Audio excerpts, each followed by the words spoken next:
Salut, c'est Trado. Voilà la vidéo de mise à jour de l'indice parisien avec des nouvelles plutôt mauvaises, hein. Tout d'abord, on a appris une baisse des commandes de biens durables aux États-Unis, également une baisse du confiance du consommateur et un ralentissement du rythme de croissance dans le secteur des services. Bon, évidemment, c'est pas très très bon.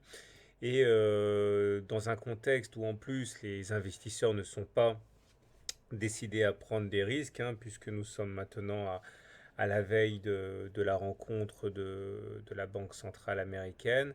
Tout ça également dans l'attente de la décision de la Banque centrale japonaise. Bon, il n'y a pas beaucoup de raisons d'augmenter, de prendre l'initiative et de voir monter les cours et l'indice phare parisien. Et nous allons donc nous retrouver avec quelque chose qui ressemble à ça. Alors, je vous rappelle pourquoi j'envisageais aujourd'hui une séance assez difficile, hein, parce qu'on avait un harami baissier, c'est-à-dire bougie inverte, bougie de rouge avec le corps rouge compris dans la bougie verte.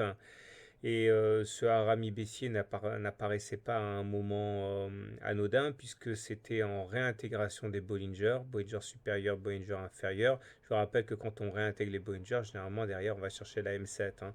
Donc du coup j'étais vachement prudent pour aujourd'hui.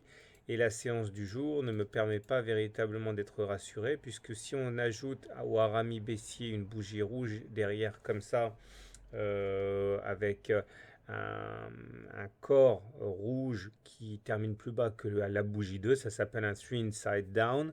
Et ça, généralement, ça veut dire qu'on n'a pas fait les plus bas, hein. Donc, prudence pour demain. Seule une décision favorable, hein, de la Banque centrale américaine dans 2 jours pourrait nous redonner un petit peu de jus, mais pour l'instant, la pesanteur risque de jouer. Je vous rappelle que on a un gap ici très important, hein, puisqu'il s'agit soit d'un gap de continuation, soit un gap d'essoufflement.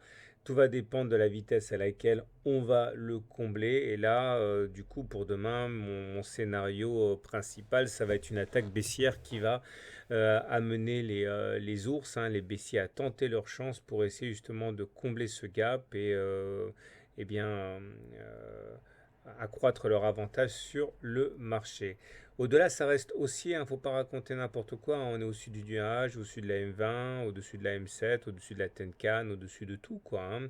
Et puis surtout en hebdomadaire, c'est en train de se retourner, mais à très court terme, hein, je me pose des questions.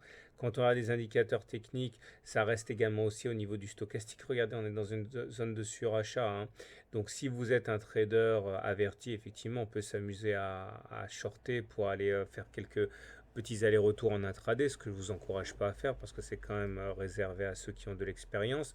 Mais sachez que statistiquement, quand on short, quand on vend à découvert alors qu'on est en zone de surachat, eh bien on s'expose quand même pas mal, hein. Regardez quand même les volumes anémiques, hein, qui montrent bien les, les, euh, les craintes, hein, des intervenants. Donc on termine la séance sur un moins 1,02% qui n'est pas forcément inattendu, mais bon voilà, ça reste quand même quelque chose qui est assez médiocre, hein. Je vais vous quitter en vous rappelant que demain, je serai content, ravi de vous accueillir à 21h, de 21h à 22h à peu près, un mercredi soir, pour un webinaire consacré au Turtle Soup, hein. Je vous ai déjà montré en temps réel que ce sont des choses qui avaient bien fonctionné lors des précédentes occurrences, hein, et donc du coup c'est quelque chose qu'il faut absolument maîtriser si on veut eh bien, être un analyste technique averti. Voilà, donc n'oubliez pas de vous inscrire, c'est dans l'onglet Mes webinaires, c'est gratuit comme d'habitude et ce sera demain mercredi soir de 21h à 22h. À demain pour la mise à jour.